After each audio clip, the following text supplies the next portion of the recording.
Welcome to TP studies. So question paper అనాలిసిస్లో భాగంగా మనము ఫిజిక్స్ క్వశ్చన్ పేపర్ అనాలిసిస్ చేస్తున్నాము. సో ఈ పేపర్ అనాలిసిస్ అనేటువంటిది ఎస్ఎస్సి అలాగే ఆర్ఆర్బి జేఈ ఎగ్జామ్స్కి ఎక్కువ యూస్ఫుల్గా ఉంటుంది. ఆల్రెడీ మనం సెకండ్ పేపర్లో ఉన్నాం ఈరోజు. సో మనం మరి ఇంకా సెకండ్ పేపర్ స్టార్ట్ చేస్తాం. ఫస్ట్ క్వశ్చన్ చూసినట్లయితే కనుక 1 bar is equal to 10 cube Pascal, 100 Pascal, 10 to the power of 5 Pascal, 10 to the power of 4 Pascal. So 1 bar is equal to, bar is the one of the unit of pressure. పీడనానికి ఒక ప్రమాణము bar అనేటువంటిది. So pressure P is equal to F/A, ప్రమాణ వైశాల్యంలో కలగజేయబడినటువంటి బలాన్ని పీడనం అని అంటాం. పీడనము P is equal to F/A. కాబట్టి పీడనం యొక్క ప్రమాణాలు మనం చూసినట్లయితే కనుక బలం యొక్క ప్రమాణము న్యూటన్, అలాగే వైశాల్యానికి SI ప్రమాణము మీటర్ స్క్వేర్. సో పీడనానికి ప్రెజర్కి SI unit newton per metre square. ఈ న్యూటన్ పర్ మీటర్ స్క్వేర్ని మనము పాస్కల్ అంటాం. న్యూటన్ పర్ మీటర్ స్క్వేర్ని ఏమని పిలుస్తాము? పాస్కల్ అని పిలవడం జరుగుతుంది. మరి 1 bar is equal to ఎన్ని పాస్కల్కి ఈక్వల్ అంటే కనుక 1 bar is equal to 10 to the power of 5 pascals. So ఒక బార్ అనేటువంటిది 10 to the power of 5 పాస్కల్స్కి ఈక్వల్గా నిర్వచించడం జరిగింది. So 1 bar equal to 10 to the power of 5 Pascal is the correct answer. So next question, specific gravity is defined as the ratio of, specific gravity సాపేక్ష సాంద్రత అని అంటాం. ఈ సాపేక్ష సాంద్రత అనేటువంటిది ఒక నిష్పత్తిని తెలియజేస్తుంది. Specific gravity or relative density, specific gravity or relative డెన్సిటీని మనం ఎలా నిర్వచిస్తామంటే కనుక సాపేక్ష సాంద్రత అంటే ద్రవం యొక్క సాంద్రత, density of the liquid, density of the liquid divided by density of the water, density of the water at 4 degrees centigrade. అంటే సాపేక్ష సాంద్రత అనగా ద్రవం యొక్క సాంద్రతకు మరియు 4 degrees సెంటీగ్రేడ్ వద్ద నీటి యొక్క సాంద్రతకు మధ్య గల నిష్పత్తిని మనం ఏమంటామంటే కనుక సాపేక్ష సాంద్రత లేదా స్పెసిఫిక్ డెన్సిటీ అని అంటాం. మరి ఆప్షన్స్ మనం చూసినట్లయితే కనుక first one density of the substance to the density of the water. అయితే ఇక్కడ density of the water at which టెంపరేచర్ని మెన్షన్ చేయలేదు. అయితే ఖచ్చితంగా వాటర్ యొక్క డెన్సిటీని మనము 4 degrees సెంటీగ్రేడ్ వద్దనే తీసుకోవడం జరుగుతుంది. ఎందువలనంటే కనుక వాటర్ యొక్క డెన్సిటీ 4 degrees సెంటీగ్రేడ్ వద్ద మ్యాక్సిమం ఉంటుంది. అలాగే 0 degrees సెంటీగ్రేడ్ వద్ద వాటర్ యొక్క డెన్సిటీ మినిమంగా ఉంటుంది. కాబట్టి మనం వాటర్ యొక్క డెన్సిటీని ఏ టెంపరేచర్ వద్ద తీసుకోవడం జరుగుతుంది అంటే కనుక 4 degrees సెంటీగ్రేడ్ వద్ద తీసుకోవడం జరుగుతుంది. కాబట్టి ఇక్కడ టెంపరేచర్ మెన్షన్ చేయలేదు కాబట్టి first one is the wrong answer. Density of the substance to the density of the water at 0 degrees centigrade. So this is also mentioned 0 degrees centigrade. So this is also not correct answer. Density of the water at 4 degrees centigrade to the density of the substance. Here given the reverse ఇవ్వడం జరిగింది. అంటే నీటి యొక్క సాంద్రతకు అలాగే పదార్థం యొక్క సాంద్రతకు మధ్య నిష్పత్తిగా చెప్పడం జరిగింది. కాబట్టి ఇది కూడా రాంగ్ ఆన్సర్ అవుతుంది. Density of the substance to the density of the water at 4 degrees centigrade, పదార్థం యొక్క సాంద్రతకు అలాగే నీటి యొక్క సాంద్రత 4 degrees సెంటీగ్రేడ్ వద్ద నీటి యొక్క సాంద్రతకు మధ్య గల నిష్పత్తినే మనము స్పెసిఫిక్ గ్రావిటీ లేదా రిలేటివ్ డెన్సిటీ లేదా సాపేక్ష సాంద్రత అని పిలవడం జరుగుతుంది. కాబట్టి density of the substance to the density of the water at 4 degrees centigrade is the correct answer అవుతుంది. Next question, a metal ball and a rubber ball both having the same mass strike a wall normally with the same velocity. So both are strike the wall with the same velocity. The rubber ball rebounds and the metal ball does not rebound. The rubber ball rebounds. As usually rubber ball అనేటువంటిది మనం గోడకేసి కొట్టగానే తిరిగి వెనుకకు రావడం జరుగుతుంది. So కొంత వెలాసిటీతో మనం గోడపైకి బంతిని విసిరితే తిరిగి కొంత వెలాసిటీతో వెనక్కి రావడం జరుగుతుంది. బట్ మెటల్ బాల్ అనేటువంటిది గోడకేసి మనం కొట్టిన తర్వాత తిరిగి వెనుకకు రావడం అనేటువంటిది జరగదు. కాబట్టి the rubber ball rebounds and the metal ball does not rebound. It can be concluded that మరి రబ్బర్ బాల్ని గోడకేసి కొట్టినప్పుడు వెనక్కి వస్తుంది, అలాగే మెటల్ బాల్ని గోడకేసి కొట్టినప్పుడు వెనక్కి రాదు. దీన్ని బట్టి మనము ఏం నిర్ధారించవచ్చు అనుకుంటున్నారు మీరు? ఎస్, చూద్దాం మరి. So first, what is given in the problem? A wall is there. So this is the rubber ball. So this rubber ball hits the wall with velocity v.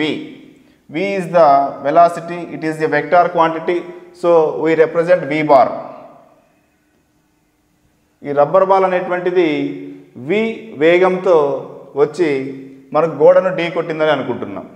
అయితే తిరిగి ఇదే రబ్బర్ బాల్ కొంత వేగంతో వెనుకకి రావడం జరుగుతుంది.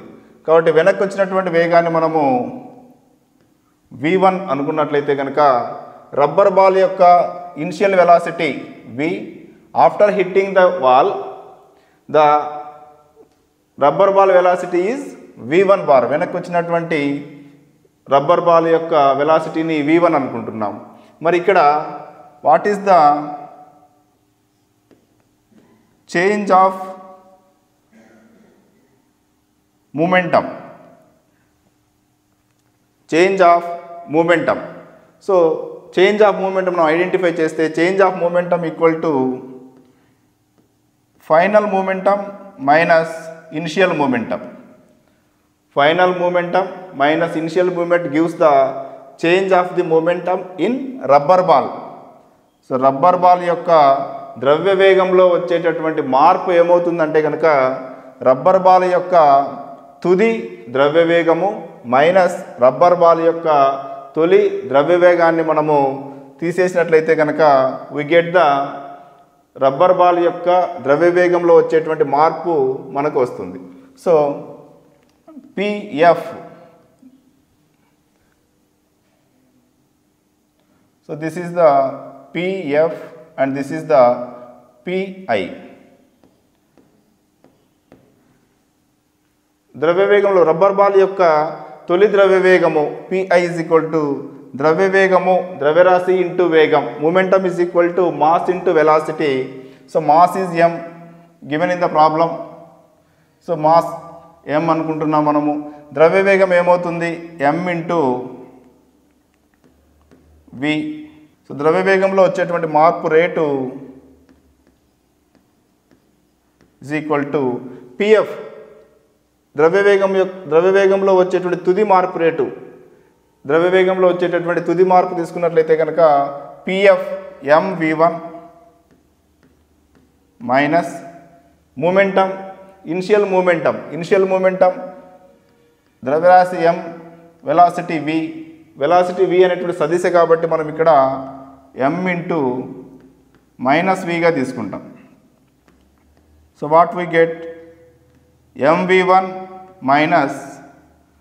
minus of m into minus v plus mv. So this is the change of momentum in rubber ball. Rubber ball యొక్క ద్రవ్యవేగంలో వచ్చేటువంటి మార్పు rate mv1 plus mv. At the same time second case మనం observe చేసినట్లయితే కనుక ఇంకొక metal ball అనేటువంటిది same mass and same velocity, ఇది కూడా గోడను ఢీకొనడం జరిగింది. అయితే రిటర్న్లో ఈ మెటల్ బాల్ అనేటువంటిది వెనుకకి రాదు. కాబట్టి ఇక్కడ వెలాసిటీ ఈజ్ 0. మెటల్ బాల్ వెనక్కి రాదు కాబట్టి దాని యొక్క వెలాసిటీ 0. మరి మెటల్ బాల్ యొక్క ద్రవ్యవేగంలో వచ్చేటటువంటి మార్పు rate Pf minus Pi. Pf అంటే మెటల్ బాల్ యొక్క తుది ద్రవ్యవేగం అంటే ఇక్కడ మాస్ m, ద్రవ్యరాశి m అవుతుంది, వెలాసిటీ v0 కాబట్టి m into 0 minus of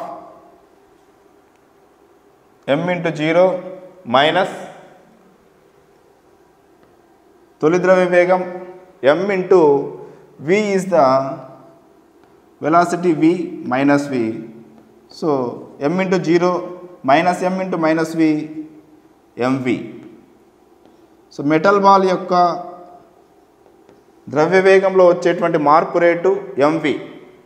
rubber ball యొక్క ద్రవ్యవేగంలో వచ్చేటువంటి మార్పు రేటు mv ప్లస్ mv1. దీన్ని మనం ఇలా రాసుకుంటే mv plus mv1, mv plus mv1.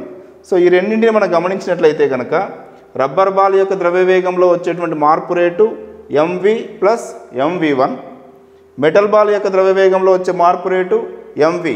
డెఫినెట్గా మనం చూస్తే మెటల్ బాల్ యొక్క ద్రవ్యవేగంలో వచ్చే మార్పు రేటు కంటే కూడా రబ్బర్ బాల్లో వచ్చేటువంటి ద్రవ్యవేగంలో వచ్చే మార్పు రేటు ఎక్కువగా ఉంది. ఎందువల్ల?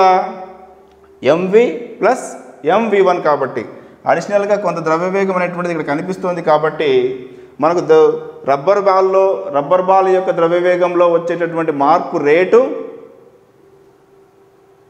మెటల్ బాల్ యొక్క ద్రవ్యవేగంలో వచ్చే మార్పు రేటు కంటే ఎక్కువగా ఉంది. అందువల్లనే రబ్బర్ బాల్ అనేటువంటి వెనక్కి రావడం జరుగుతుంది, మెటల్ బాల్ అనేటువంటిది వెనకకి రాకుండా గోడని ఢీ కొట్టినటువంటి వెంటనే పడిపోవడం జరుగుతుంది. మరి ఇక్కడ కరెక్ట్ ఆన్సర్ ఏదో చూసినట్లయితే కనుక the rubber ball suffers greater change in momentum, the metal ball suffers greater change in momentum, both suffer the same change in the momentum. The initial momentum of the rubber ball is greater than that of the metal ball. So మరి సరైనటువంటి answer ఏదవుతుంది? Yes. కాబట్టి the rubber ball suffers greater change in momentum అంటే rubber ball అనేటువంటిది ద్రవ్యవేగంలో వచ్చేటువంటి మార్పు rate metal ball కంటే ఎక్కువగా ఉంటుంది. అందువల్లనే రబ్బర్ బాల్ అనేటువంటిది గోడను ఢీ కొట్టిన తర్వాత వెనుకకి రావడం జరుగుతుంది. సో కరెక్ట్ ఆన్సర్ అనేటువంటిది first one is the correct answer అవుతుంది. So next question, Kepler's law of planetary motion states that the square of the time period is proportional to the square of the time period is proportional to the. So Kepler's laws. So Kepler గ్రహ గమన నియమాలు అనేటువంటివి 3 గ్రహ గమన నియమాలు ఉన్నాయి Kepler. So Kepler చెప్పినటువంటి 3 గ్రహ గమన నియమాలు ఏంటివి మనం పరిశీలిస్తే కనుక we can easily answer this question. So first one, Kepler గ్రహ గమన నియమాలలో ఫస్ట్ వన్ ఏంటంటే కనుక సూర్యుని చుట్టూ తిరిగేటటువంటి గ్రహాలు ప్రతి గ్రహము కూడా దీర్ఘవృత్తాకార కక్షలో తిరగడం జరుగుతుంది. అలాగే దీర్ఘవృత్తానికి ఉన్నటువంటి 2 నాభులలో ఏదో ఒక నాభి దగ్గర సూర్యుడు ఉంటాడు. సో అది ఫస్ట్ నియమం. అలాగే రెండో నియమం ఏం చెప్తుందంటే కనుక సూర్యుని చుట్టూ గ్రహాలు తిరిగేటప్పుడు, so this is the sun, మరి సూర్యుని చుట్టూ గ్రహాలు ఏ మార్గంలో తిరుగుతాయి అంటే కనుక దీర్ఘవృత్తాకార కక్షలో తిరుగుతాయి అని చెప్పేటువంటి నియమము మొదటి నియమము. అలాగే ఏదైనా ఒక ప్లానెట్ సూర్యుని చుట్టూ తిరిగేటప్పుడు సూర్యుడిని మరియు గ్రహాన్ని కలిపేటటువంటి సరళరేఖ, సూర్యుడిని మరియు గ్రహాన్ని కలిపేటటువంటి సరళ రేఖ సమాన కాల వ్యవధుల్లో సమాన వైశాల్యాన్ని ఆక్రమిస్తుంది అనేది కెప్లర్ రెండవ గ్రహణ నియమం. తర్వాత మూడవ నియమం ఏం చెప్తుందంటే కనుక T square is proportional to a cubed. T square is proportional to a cubed అంటే గ్రహం యొక్క ఆవర్తన కాలం అనేటువంటిది ఆ గ్రహంకు తిరిగేటటువంటి దీర్ఘవృత్తాకార కక్ష యొక్క అక్షం యొక్క ఘనానికి అనులోమానుపాతంలో ఉంటుంది. సో మనకి ఇచ్చినటువంటి క్వశ్చన్లో ఇచ్చినటువంటి కెప్లర్ యొక్క నియమం ఏది అంటే కనుక 3వ నియమం పైన ప్రశ్న అడగడం జరిగింది.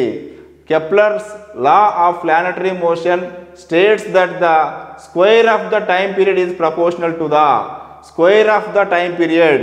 Square of the time period is proportional to what? Square of the time period అనేటువంటిది దేనికి అనులోమానుపాతంలో ఉంటుంది? ఆ గ్రహం తిరిగేటటువంటి దీర్ఘవృత్తాకార కక్ష యొక్క అక్షం యొక్క ఘనానికి అనులోమానుపాతంలో ఉంటుంది. సో మనం ఆప్షన్స్ పరిశీలిస్తే కనుక semi major axis, no. Semi major axis, it is the wrong answer. Square of the semi major axis, it is also wrong answer. Cube of the semi major axis, so t square is proportional to what? T square is proportional to a cubed. కాబట్టి cube of the semi major axis, semi major axis యొక్క క్యూబ్కి అనులోమానుపాతంలో ఉంటుంది. So the right answer is the third option. It is proportional to the cube of the semi major axis. So that is the right answer. Fourth one, fourth power of the semi major axis, it is also a wrong answer. Yes, next question. The dimension m l t power minus 2 corresponds to. So here in the question we observe it is given a dimension formula. ఇక్కడ ఒక dimension ఫార్ములాని ఇవ్వడం జరిగింది. ఆ dimension formula అనేటువంటిది ఏ physical క్వాంటిటీకి సంబంధించినటువంటిదో identify చేయడం జరిగింది. First మనకిచ్చినటువంటి డెసిమల్, మనకిచ్చినటువంటి డైమెన్షన్ ఫార్ములాకు సంబంధించినటువంటి యూనిట్స్ ఐడెంటిఫై చేయగలిగితే ఆ యూనిట్స్ అనేటువంటివి ఏ ఫిజికల్ క్వాంటిటీవి, ఏ భౌతిక రాశివి అనేటువంటిది మనము ఈజీగా ఐడెంటిఫై చేయొచ్చు. తద్వారా ఆప్షన్ ఈజీగా మనం గుర్తించవచ్చు. సో ఫస్ట్ మనకి ఇచ్చినటువంటి dimension formula ml t to the power of minus 2. మనకి ఇచ్చినటువంటి మితి ఫార్ములా ఏంటంటే కనుక ml t power minus 2. So m is the dimension for mass, l is the dimension for length, t is the dimension for time. కాలానికి డైమెన్షన్గా మనం చెప్పడం జరుగుతుంది. మరి mass is measure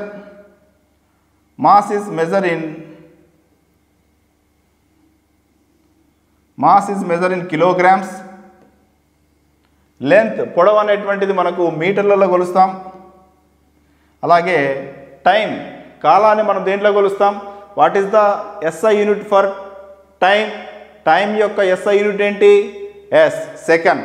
The SI unit CGS or MKS or SI unit all are the second for time. Time యొక్క SI unit ఏంటంటే కనుక second.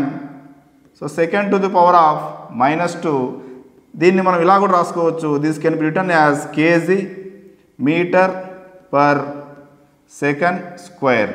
So ఈ kg metre per second square అనేటువంటిది ఏ భౌతిక రాశికి ప్రమాణం అంటే కనుక దీన్ని మనం ఇంకా కొంచెం ఎక్స్పాండ్ చేసుకుంటే కేజీ.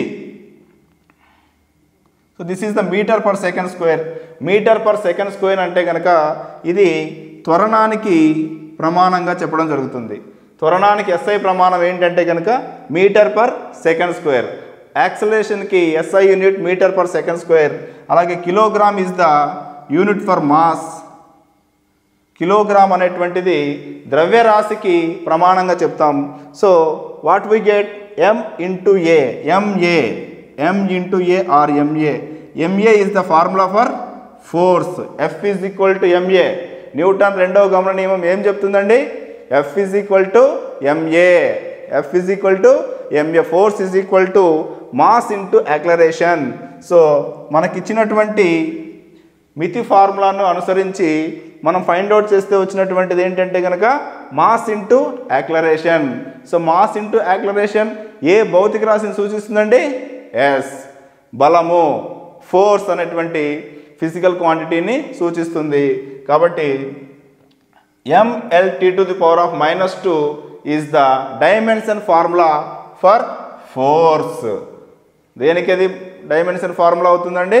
ఫోర్స్కి డైమెన్షన్ ఫార్ములా అవుతుంది. Next one, the density of water is 1 gram per cc. This is strictly valid at. అంటే నీటి యొక్క సాంద్రతని మనము 1 gram per cc తీసుకోవడం జరుగుతుంది. అయితే ఏ ఉష్ణోగ్రత వద్ద ఉన్నటువంటి నీటి యొక్క సాంద్రతను 1 gram per cc తీసుకోవడం జరుగుతుంది అనేటువంటిది క్వశ్చన్. మరి ఏ ఉష్ణోగ్రత వద్ద ఎందుకు అడగడం జరిగింది? ఇక్కడ పర్టికులర్గా నీటి యొక్క సాంద్రతను 1 gram per cc ఏ ఉష్ణోగ్రత వద్ద తీసుకుంటాం అన్నటువంటిది ఎందుకు క్వశ్చన్ చేయడం జరిగింది అంటే కనుక నీటికి అసంగత వ్యాకోచము, అనామలస్ ఎక్స్పాన్షన్, నీటికి అసంగత వ్యాకోచం అనేటువంటి గుణం ఉంది. ఏంటంటే సాధారణంగా ఏ పదార్థాన్నైనా కూడా వేడి చేసినప్పుడు వ్యాకోచిస్తాయి, చల్లబరిచినప్పుడు సంకోచిస్తాయి.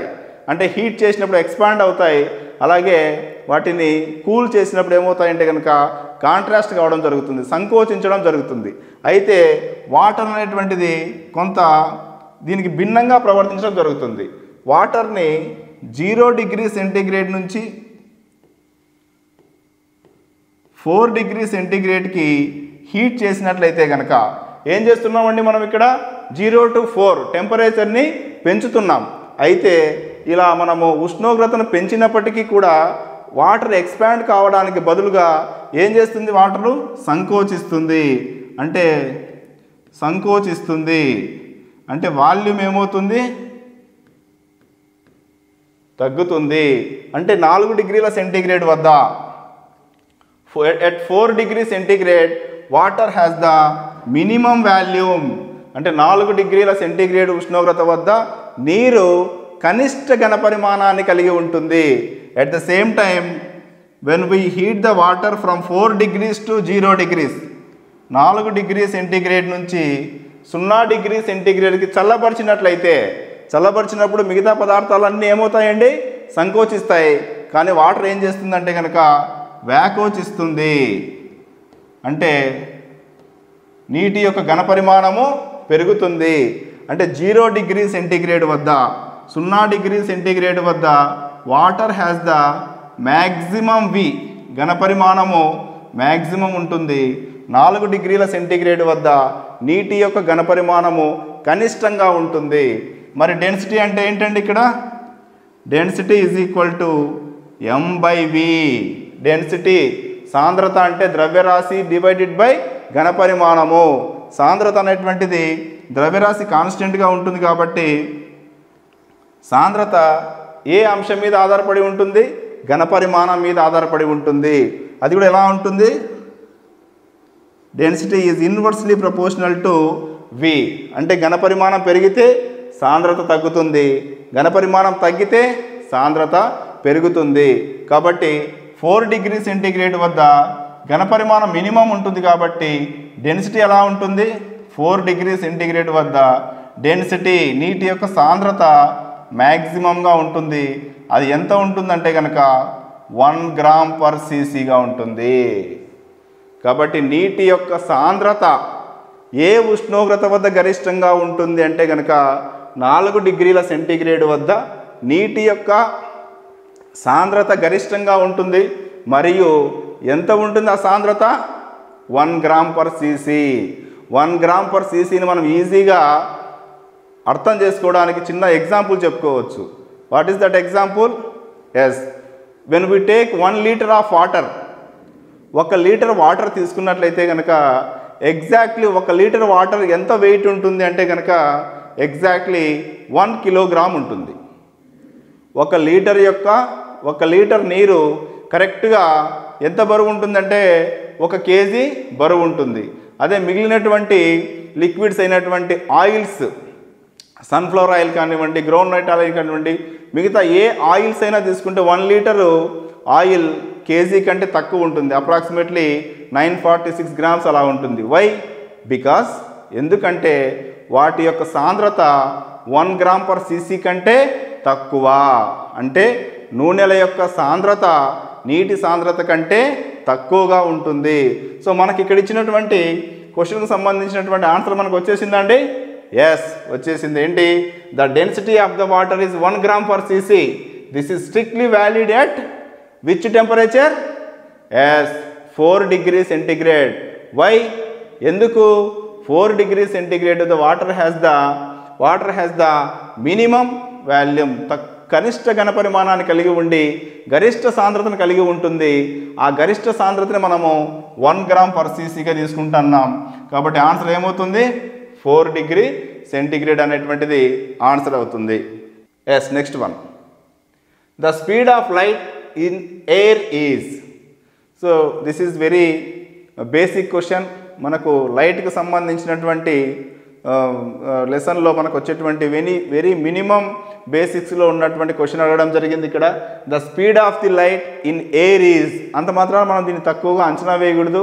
ఎందుకంటే కనుక ఇలాంటి ప్రశ్నలు కూడా మనల్ని కన్ఫ్యూజ్ చేయడానికి అవకాశం ఉంటుంది.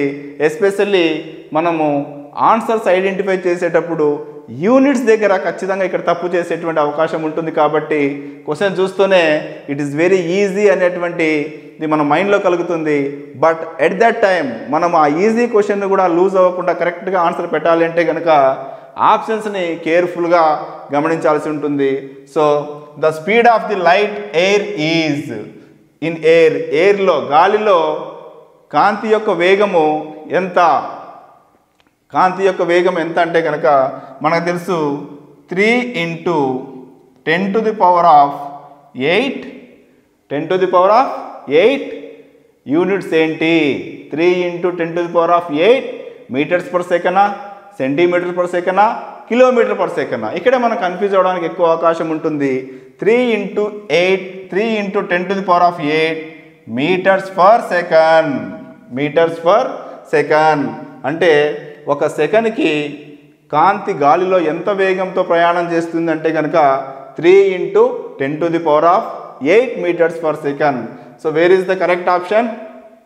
3 × 10⁸8 metres per second, 3 × 10⁻⁻8 centimetres per second. So మనం ఇక్కడ యూనిట్స్ చూసుకోవాలి, అలాగే పవర్స్ ప్లస్ ఉన్నాయా మైనస్ ఉన్నాయా అనేది కూడా గమనించుకోవాలి. సో మన కరెక్ట్ ఆన్సర్ ఏమవుతుందంటే కనుక 3 × 10⁸8 మీటర్స్ పర్ సెకండ్ అనేటువంటిది కరెక్ట్ అవుతుంది. Yes, next question. సో ఈ క్వశ్చన్ చూస్తానే మనము ఇంత పెద్ద క్వశ్చన్ ఉంది, చాలా పెద్దదిగా ఉంది, ఆన్సర్ కూడా అంతే పెద్దదిగా ఉంటుందేమో అని మనము ఒక ఆలోచనలోకి రావడం జరుగుతుంది. కానీ ఇలాంటి క్వశ్చన్ మనం కాన్సెప్ట్ బేస్ చేసుకుని అడిగినటువంటి క్వశ్చన్ కాబట్టి క్వశ్చన్ని సరిగా అర్థం చేసుకుంటే మనకు హాఫ్ ఆఫ్ ది ఆన్సర్ వచ్చేసినట్లే. మరి ఏ man standing on a edge of A clip throws A stone vertically upwards with a certain speed. So ఒక వ్యక్తి కొండ యొక్క చివరన నిలబడి ఉన్నాడు. అక్కడి నుంచి ఏం చేశాడు? ఒక స్టోన్ని కొంత వెలాసిటీతో పైకి విసరడం జరిగింది, కొంత స్పీడ్తో పైకి విసరడం జరిగింది. Then he throws another stone downwards.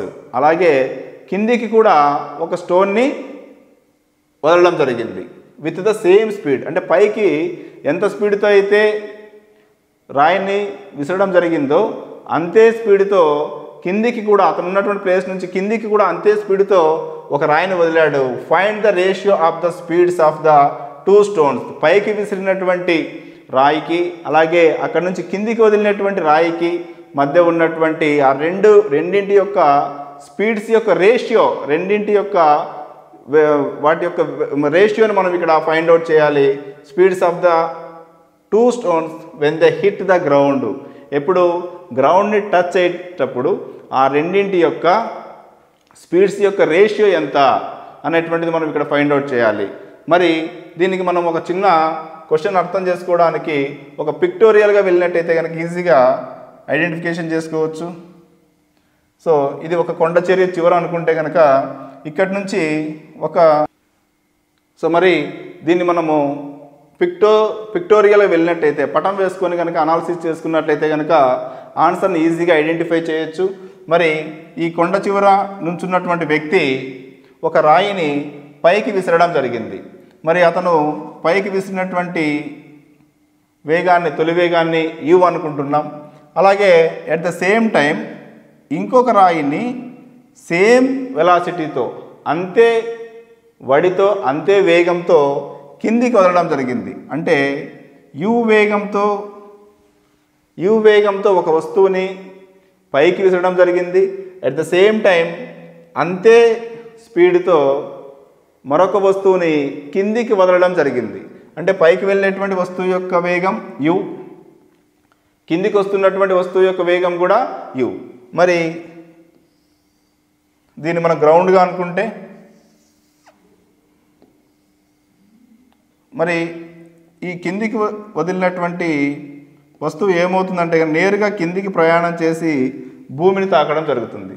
అలాగే పైకి విసిరినటువంటి వస్తువు ఇలా పైకి కొంత దూరం ప్రయాణం చేసి తర్వాత నేలను తాకడం జరుగుతుంది. ఈ విధంగా అంటే కిందికి ప్రయాణం చేస్తున్నటువంటి వస్తువేమో నేరుగా భూమిని చేరితే పైకి వెళ్తున్నటువంటి వస్తువు కొంత దూరం పైకి ప్రయాణం చేసి మ్యాక్సిమం హైట్ని రీచ్ అయిన తర్వాత అక్కడ నుంచి కిందికి పడడం జరుగుతుంది. ఇలా క్రింద పడేటప్పుడు మొదటి పైకి విసిరినటువంటి వస్తువు యొక్క వేగానికి అలాగే కిందికి నేరుగా కిందికి వదిలినటువంటి వస్తువు యొక్క వేగానికి మధ్య గల నిష్పత్తి ఎంత అంటే v1/v2 ఎంత అన్నటువంటిది మనకి ఇక్కడ క్వశ్చన్. ఎస్, మరి ఇక్కడ మనం గమనించినట్లయితే కనుక పైకి ప్రయాణం చేసేటటువంటి వస్తువు విషయంలో పైకి ప్రయాణం చేస్తున్నటువంటి వస్తువు u వేగంతో ప్రయాణం చేస్తుంది, వస్తువు రుణత్వరణంతో ప్రయాణం చేస్తుంది కాబట్టి a −g.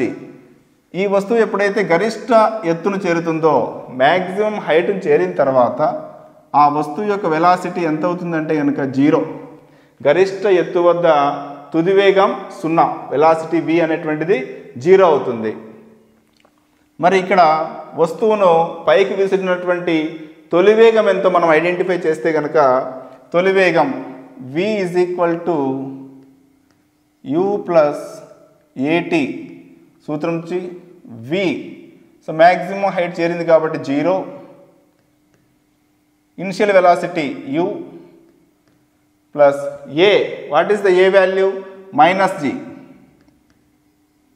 Into t. So 0 = u - gt. Okay, clear? So u = gt. u = gt. కాబట్టి ఇక్కడ వస్తువును పైకి విసిరేటప్పుడు ఆ వస్తువు కలిగి ఉన్నటువంటి తొలి వేగం ఎంత అంటే కనుక u = gt. మరి ఇలా వెళ్ళిన తర్వాత తిరిగి అదేమవుతుంది? కిందికి ప్రయాణం చేస్తూ వచ్చి భూమిని తాకడం జరుగుతుంది. మరి ఇలా కిందికి ప్రయాణం చేసేటప్పుడు కరెక్ట్గా ఏ ప్లేస్ నుంచి అయితే వస్తువుని పైకి వదలడం జరిగిందో దానికి ప్యారలల్గా ఉన్నటువంటి పాయింట్ దగ్గర, అంటే పైనుంచి కిందికి వచ్చేటప్పుడు ఏ ప్రాంతం నుంచి అయితే కనుక ఏ ప్రదేశం నుంచి అయితే కనుక వస్తువుని పైకి విసిరామో సేమ్ దానికి ప్యారలల్గా ఉన్నటువంటి పాయింట్ దగ్గర వస్తువు యొక్క వెలాసిటీని మనం ఐడెంటిఫై చేస్తే v ఐడెంటిఫై చేస్తే వస్తువు పైనుంచి కిందికి స్వేచ్ఛగా పడుతుంది కాబట్టి a = +g అవుతుంది. ఈ పాయింట్ దగ్గర మనము వెలాసిటీని ఫైనల్ వెలాసిటీగా తీసుకుంటే v అనుకుంటాం. అదేవిధంగా అప్పుడు ఇనిషియల్ వెలాసిటీ ఎంత అవుతుందంటే కనుక 0 అవుతుంది. పైకి వెళ్ళేటువంటి వస్తువు యొక్క ఫైనల్ వెలాసిటీనే వస్తువు కింద పడుతున్నప్పుడు ఆ ఫైనల్ వెలాసిటీనే ఇనిషియల్ వెలాసిటీ అవుతుంది. దేనికి? వస్తువు కింద పడేటప్పుడు. కాబట్టి సేమ్ అదే సూత్రాన్ని మనం అప్లై చేసుకున్నట్లయితే కనుక క్రిందకి పడేటువంటి వస్తువు విషయంలో v = u + at. u తుది వేగము v, అలాగే initial velocity 0 plus a plus g t. So v = gt. అంటే ఏ ప్రదేశం నుంచి అయితే వస్తువును పైకి విసరడం జరిగిందో దానికి ప్యారలల్గా ఉన్నటువంటి పాయింట్ వద్ద వెలాసిటీ ఎంత అంటే gt, అలాగే ఇనిషియల్ వెలాసిటీ ఎంత అంటే gt. అంటే వస్తువును ఎంత వేగంతో పైకి వదలడం జరిగిందో తిరిగి పైకి వెళ్ళి క్రిందికి వచ్చేటప్పటికి అదే బిందువు వద్ద వస్తువు ఎంత వేగంతో కింద పడుతుంది? u వేగంతోనే కింద పడుతుంది. అంటే ఎంత వేగంతో పైకి విసరడం జరిగిందో కరెక్ట్గా దానికి ప్యారలల్ బిందువు వద్ద కూడా అంతే వెలాసిటీని కలిగి ఉంటుంది. ఎందుకంటే v u gt, v gt. కాబట్టి ఇప్పుడు కింద పడుతున్నటువంటి రెండు వస్తువులు గమనించినట్లయితే కనుక ఈ పాయింట్ వద్ద ఈ వస్తువు యొక్క వెలాసిటీ u అవుతుంది, స్వేచ్ఛగా కింద పడుతుంది కాబట్టి a = g. అలాగే ఇక్కడ కిందికి నేరుగా వదిలినటువంటి వస్తువు యొక్క వెలాసిటీ కూడా ఎంత u అనుకున్నాం. అదే ఎందుకంటే పైకి ఎంత వేగంతో వదిలారో కింది కూడా అంతే వేగంతో వదలడం జరిగింది కాబట్టి ఈ వస్తువు యొక్క వెలాసిటీ కూడా ఈ వస్తువు యొక్క వెలాసిటీ కూడా u. అలాగే క్రిందికి పడుతున్నటువంటి విషయంలో a = g. ఇక్కడి నుంచి రెండు వస్తువుల యొక్క వేగము అలాగే యాక్లరేషన్ గమనిస్తే రెండు వస్తువులు కూడా ఒకే వేగంతో కిందికి ప్రయాణం చేస్తున్నాయి, రెండు వస్తువులు కూడా ఒకే త్వరణంతో కిందికి ప్రయాణం చేస్తున్నాయి. మరి ఒకే తొలి వేగాన్ని లేదా ఒకే వేగంతో ప్రయాణం చేస్తూ ఒకే త్వరణాన్ని కలిగి ఉన్నటువంటి రెండు వస్తువులు కూడా భూమిని చేరేటప్పుడు ఒకే విధమైనటువంటి తుది వేగాన్ని కలిగి ఉంటాయి. అంటే v1 / v2 అనేటువంటి ఈక్వల్గా ఉంటాయి. మరి v1/v2 ఎంత అవుతుందంటే కనుక 1 అవుతుంది. రేషియో ప్రకారం రాస్తే v1:v2 = 1:1 అవుతుంది. అంటే ఒక వస్తువును నేరుగా కిందికి వదిలినా లేదా ఒక వస్తువును అంతే వేగంతో పైకి విసిరినప్పుడు, ఒక వస్తువును అంతే వేగంతో పైకి విసురుతున్నాం, మరొక వస్తువును అంతే వేగంతో కిందికి వదులుతున్నప్పుడు అవి రెండు గ్రౌండ్ను టచ్ అయ్యేటప్పుడు వాటి యొక్క వేగాల నిష్పత్తి ఎంత అంటే కనుక 1:1గా చెప్పడం జరుగుతుంది. మరి మనకి ఇచ్చినటువంటి ఆప్షన్స్లో 1:1 ఎక్కడుందండి? Yes, first one is the correct answer. 1:1 అవుతుంది. ఎస్, ఇక్కడ కూడా గమనించినట్లయితే కనుక మనము ఇది కూడా కాన్సెప్ట్కి సంబంధించినటువంటి ప్రశ్న. అంటే జస్ట్ మనకున్నటువంటి బేసిక్ కాన్సెప్ట్ బేస్ చేసుకొని అడిగినటువంటి ప్రశ్న. The mass of the body. So first we observe the word the mass of the body measured by a physical balance in a lift at rest is found to be m. కాబట్టి లిఫ్ట్లో మనము weighing machine ద్వారా physical balance ద్వారా ఒక వస్తువు యొక్క వెయిట్ని measure చేస్తే ఎంత వచ్చిందండి? m. If the lift is going up with an acceleration a, ఆ లిఫ్ట్ కొంత యాక్లరేషన్ ఏతో పైకి వెళ్తూ ఉంటే its mass will be measured as. మరి ఇది మనకు లిఫ్ట్ అండ్ మ్యాన్కి సంబంధించినటువంటి క్వశ్చన్. మనకు ఫిజిక్స్లో ఒక బేసిక్ కాన్సెప్ట్ ఏంటంటే లిఫ్ట్ అండ్ మ్యాన్. లిఫ్ట్లో వెళ్తున్నటువంటి మనిషి యొక్క మాస్ వెయిట్ అనేటువంటిది ఏ విధంగా చేంజ్ అవుతుంది అంటే యాక్చువల్ వెయిట్ అలాగే అపరెంట్ వెయిట్ అని అంటాం. అపరెంట్ వెయిట్ అంటే ఆ లిఫ్ట్ పైకి వెళ్తున్నప్పుడు లిఫ్ట్లో వెళ్తున్నటువంటి మనిషి యొక్క వెయిట్ పెరిగినట్లు అనిపించడము లేదా కిందికి వచ్చినప్పుడు తగ్గుతుంది అనిపించడాన్ని ఏమంటామంటే అపరెంట్ వెయిట్ అని అంటాం. మరి ఇక్కడ అడిగినటువంటి క్వశ్చన్ ఈ లిఫ్ట్ అండ్ మ్యాన్కి సంబంధించినటువంటి ప్రశ్న అడగడం జరిగింది. The mass of the body measured by a physical balance in a lift at rest is found to be m. మరి ఇక్కడ ఆ లిఫ్ట్లో ఉన్నటువంటి ఒక ఫిజికల్ బ్యాలెన్స్లో లిఫ్ట్లో ఉన్నటువంటి వస్తువు యొక్క మాస్ ఎంత అంటే కనుక m. ఈ lift is going up with acceleration a. Lift అనేటువంటిది పైకి ప్రయాణం చేస్తుంది. ఎంత యాక్లరేషన్ ప్రయాణం చేస్తుంది? ఏ త్వరణంతో లిఫ్ట్ అనేటువంటిది పైకి ప్రయాణం చేస్తుంది.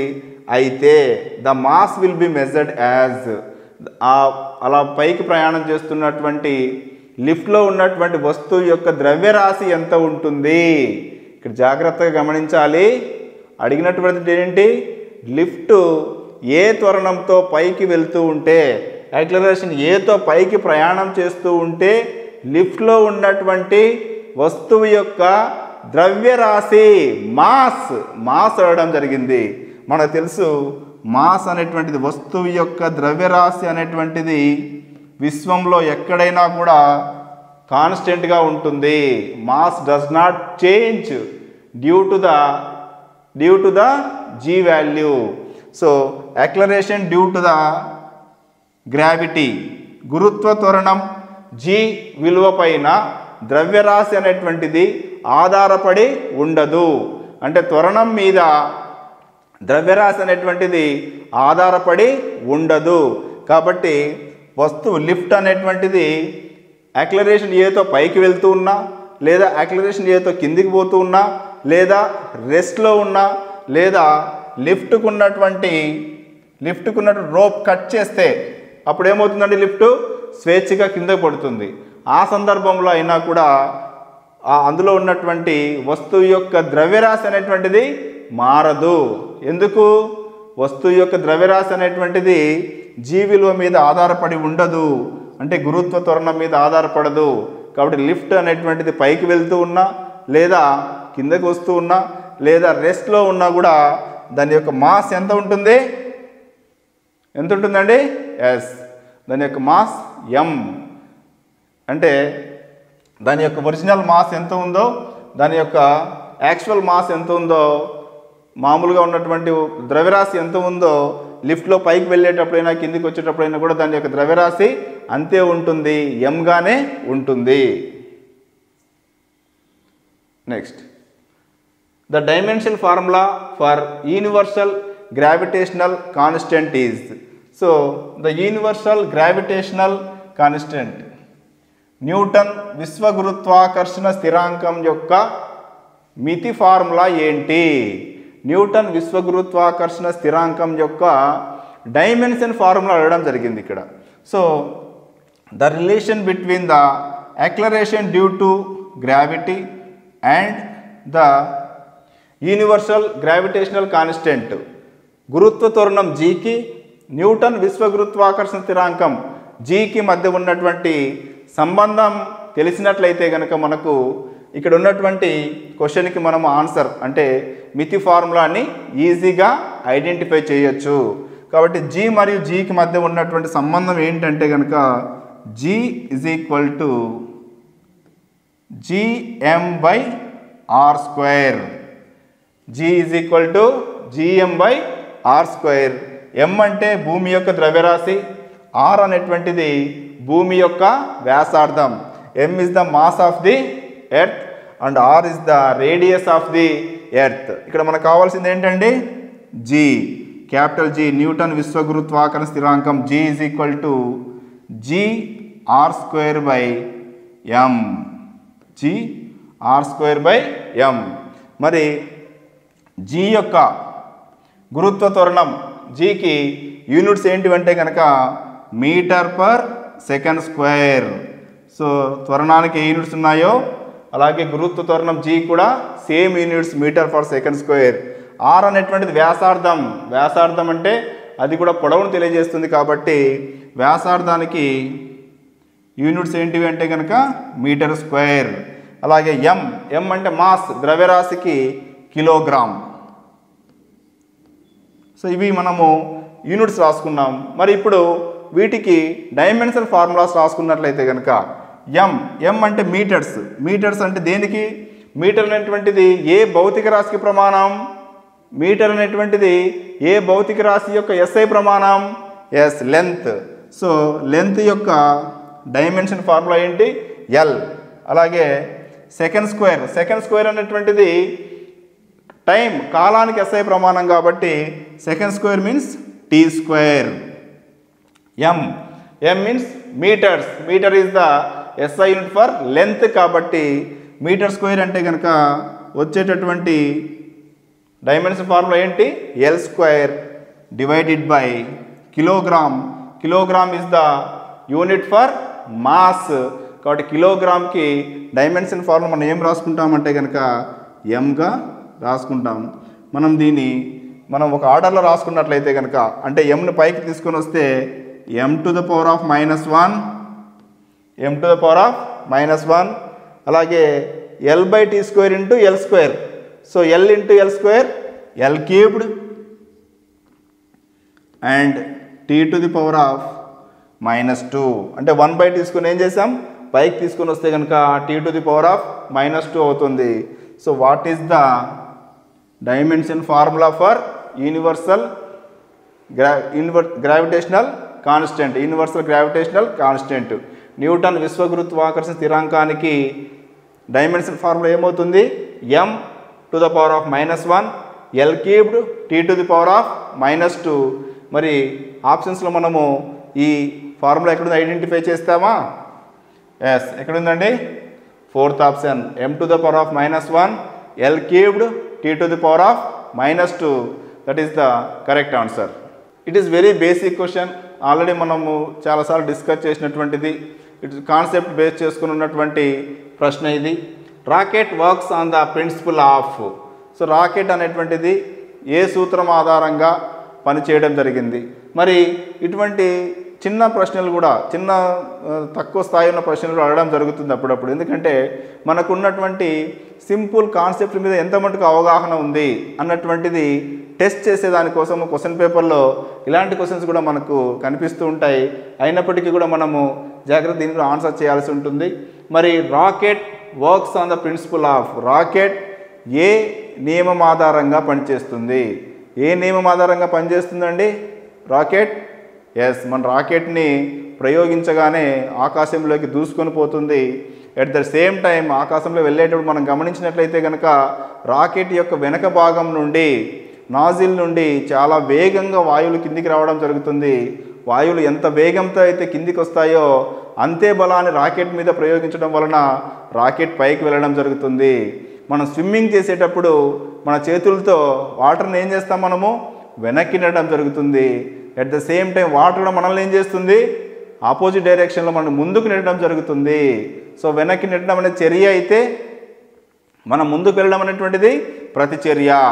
ఆ విధంగా మనకు ప్రతి చర్యకు ఏముంటుందంటే కనుక సమానమైన వ్యతిరేకమైన ప్రతిచర్య ఉంటుంది. Every action should be has the reaction in opposite direction with same force. కాబట్టి ఆ చెప్పేటువంటి నియమం ఏంటి? చర్య ఈజ్ ఈక్వల్ టు మైనస్ ప్రతిచర్య, action is equal to minus reaction అనే దాని మీద ఆధారపడి రాకెట్ పనిచేస్తుంది. Action is equal to minus reaction లేదా చర్య ఈజ్ ఈక్వల్ టు మైనస్ ప్రతిచర్య అని చెప్పే నియమం ఏంటంటే కనుక Newton's third law. Newton's first law దేని తెలియజేస్తుంది? ఇనర్షియా, జడత్వం గురించి తెలియజేస్తుంది. న్యూటన్ సెకండ్ లా దేని తెలియజేస్తుంది? F is equal to ma, force is equal to mass into acceleration. The Newton second law అంటాం. ఒక వస్తువు మీద బలాన్ని ప్రయోగించినప్పుడు ఆ వస్తువు యొక్క ద్రవ్య వేగంలో మార్పు వస్తుంది. ఆ రెండింటి మధ్య ఉండే సంబంధాన్ని ఎస్టాబ్లిష్ చేసేటువంటిదే న్యూటన్ రెండవ గమన నియమము.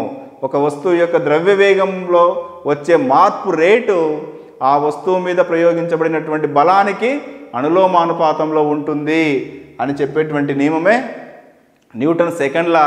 దాన్ని సింపుల్గా మనం ఫార్ములా ప్రకారం F is equal to ma అని చెప్తాం. కాబట్టి మొదటి నియమం ఏమో జడత్వాన్ని తెలియజేస్తుంది, రెండవది F is equal to ma, మూడవది చర్య ఈజ్ ఈక్వల్ టు మైనస్ ప్రతిచర్య. కాబట్టి ఈ మూడు నియమాలు మనం వన్ వర్డ్లో ఈజీగా గుర్తుపెట్టుకున్నట్లయితే కనుక ఈ మూడు నియమాల మీద కూడా ఏదో ఒక ప్రశ్న మనకు ఎవ్రీ క్వశ్చన్ పేపర్లో మనం చూస్తాం, ఖచ్చితంగా వస్తుంది. ఎందుకంటే these 3 laws are the very very very important laws in physics. మరి ఫిజిక్స్లో ఉన్నటువంటి న్యూటన్ లాస్ అనేటువంటి చాలా ఇంపార్టెంట్ కాబట్టి దాని మీద మనకు ఖచ్చితంగా బిట్ అనేటువంటిది అడగడం జరుగుతుంది. Yes, the weight of a body acts through the centre of. So ఒక వస్తువు యొక్క భారం లేదా ఒక వస్తువు యొక్క భారం అనేటువంటిది ఏ బిందువు గుండా లేదా ఏ బిందువు వద్ద కేంద్రీకృతమై ఉంటుంది. ఒక వస్తువు యొక్క ద్రవ్యరాశి అంతా కూడా ఏ బిందువు వద్ద అయితే కేంద్రీకృతమై ఉంటుందో ఆ బిందువును మనము సెంటర్ ఆఫ్ గ్రావిటీ, గురుత్వ కేంద్రం అంటాం. అంటే ప్రతి వస్తువుకి సెంటర్ అనేటువంటిది ఉంటుంది. మరి ఆ సెంటర్ వద్ద కనుక మనం ఐడెంటిఫై చేస్తే, ఆ సెంటర్ని ఐడెంటిఫై చేస్తే కనుక వస్తువుని జస్ట్ ఆ ఏ పాయింట్ వద్ద అయితే కనుక వస్తువు యొక్క ద్రవ్యరాశి మొత్తం కేంద్రీకృతమై ఉంటుందో ఆ బిందువు వద్ద మనము ఒక చిన్న ఆధారాన్ని కనుక మనము కల్పించగలిగితే మొత్తం వస్తువునంతటిని కూడా మనము సమతా స్థితిలో ఉంచడానికి వీలవుతుంది. మరి వస్తువు యొక్క ద్రవ్యరాశి మొత్తం ఏ బిందువు వద్ద కేంద్రీకృతమై ఉంటుంది అంటే కనుక దాని యొక్క గురుత్వ కేంద్రం వద్ద, అంటే సెంటర్ ఆఫ్ గ్రావిటీ వద్ద కేంద్రీకృతమై ఉంటుంది. మనకి ఇచ్చినటువంటి ఆప్షన్స్లో through the centre of gravity, mass both 1 and 2 and buoyancy. So ఎక్కడ కేంద్రీకృతమై ఉంటుంది? గ్రావిటీ, గురుత్వ కేంద్రం వద్ద కేంద్రీకృతమై ఉంటుంది. మరి క్రమాకార వస్తువులు చూసినట్లయితే కనుక, అంటే త్రిభుజాకారంలో ఉన్నటువంటి కానివ్వండి, అలాగే చతురస్రాకారంలో కానివ్వండి, లేకుంటే ఘనాకారంలో ఉన్నటువంటి వస్తువులకి సెంటర్ ఆఫ్ గ్రావిటీ ఎక్కడ ఉంటుంది? ఎస్, అంటే ఆ వస్తువుల యొక్క జామితీయ కేంద్రమే, జామెట్రికల్ సెంటర్ ఏమవుతుందంటే కనుక గురుత్వ కేంద్రం అవుతుంది. ఈ త్రిభుజం యొక్క జామెట్రికల్ సెంటర్ ఎక్కడ ఉంటుందంటే కనుక వాటి యొక్క మధ్యగత రేఖల మిలిత బిందువు వద్ద ఉంటుంది. అంటే ఈ బిందువే దాని యొక్క జామితీయ కేంద్రం అవుతుంది. అట్ ద సేమ్ టైం త్రిభుజాకారంలో ఉన్నటువంటి వస్తువు యొక్క గురుత్వ కేంద్రం ఏ పాయింట్ వద్ద ఉంటుందంటే కనుక ఈ పాయింట్ వద్ద ఉంటుంది. దీన్ని మనం ఏమంటాం? సెంటర్ ఆఫ్ గ్రావిటీ అంటాం. అంటే ఈ సెంటర్ ఆఫ్ గ్రావిటీ వద్ద మనము ఆధారాన్ని ఉంచగలిగితే కనుక త్రిభుజాకారంలో ఉన్న వస్తువు మొత్తాన్ని మనము సమతా స్థితిలో ఉంచవచ్చు. Wheelbarrow is an example of, wheelbarrow is an example of. Wheelbarrow అనేటువంటిది it is a simple machine, ఒక సరళ యంత్రం వీల్ బ్యారో అనేటువంటిది. అసలు సింపుల్ మిషన్స్ అంటే ఏంటివి? మరి సింపుల్ మిషన్ అనేటువంటి మన లైఫ్లో చాలా ఉపయోగిస్తూ ఉంటాం. మరి ఒక స్క్రూ అనేటువంటిది చెక్కలోకి మనము చొప్పించాలంటే స్క్రూ డ్రైవర్ ఉపయోగపడుతుంది. మరి అలాగే ఏదైనా వైర్ని కట్ చేయడానికి మనకు కటింగ్ బ్లేడ్ అనేది ఉపయోగపడుతుంది. ఇటువంటి చిన్న చిన్న పరికరాలు చిన్నమైనప్పటికీ కూడా వాటి యొక్క ఉపయోగం చాలా పెద్ద మొత్తంలో ఉంటుంది మనకు. అలా చిన్న పరికరాలను ఎక్కువ మొత్తంలో మనకు ఉపయోగాన్ని కలిగించే వాటిని మనం ఏమంటామంటే కనుక సరళ యంత్రాలు అంటాం, సింపుల్ మిషన్స్ అని అంటాం. అటువంటి సింపుల్ మిషన్స్లో ఒకటే వీల్ బ్యారో అనేటువంటిది. ఈ వీల్ బ్యారో అనేటువంటిది ఏ విధంగా ఉంటుందంటే కనుక ఇది జనరల్గా మనము బరువులను ఒక చోటు నుంచి మరొక చోటికి ఒక ట్రాలీ దాంట్లో పట్టుకొని ముందు వైపున వీల్ అనేటువంటిది ఉంటుంది. సో దీని యొక్క ముందు భాగంలో